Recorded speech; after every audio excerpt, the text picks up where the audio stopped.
కాషాయము, మనము పూజిస్తున్నటువంటి దేవాలయాలు, మనం అర్చిస్తున్నటువంటి యొక్క గోమాతల యొక్క నరహంతకమైన దుస్థితులు దేశంలో జరుగుతున్నాయి.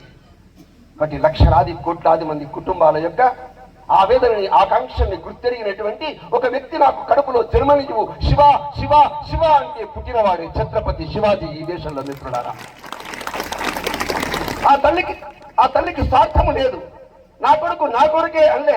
నా కొడుకు కాదు, నా కొడుకు సమాజం కోసం, దేశం కోసం, ధర్మం కోసం.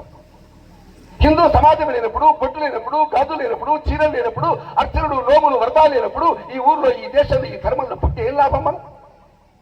అందుకే ఈ ధర్మాన్ని కాపాడుకోవడం కోసం ఏమంటే యువకులు మాత్రమే కాదు, ఇంట్లో ఉండే కుటుంబాలు సైతం, ఆడపిల్లలు సైతం అనుకోవాలి. పాప ఎటు మీకు అర్థమవుతుందా? పాపను ఏ పాప ఎటు ఏం పేరు నీ పేరు?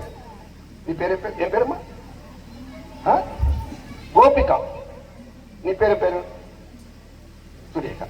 నా మాట చాలా స్పీడ్ ఉందా, అర్థమవుతుందా? తెలుగు వస్తుంది?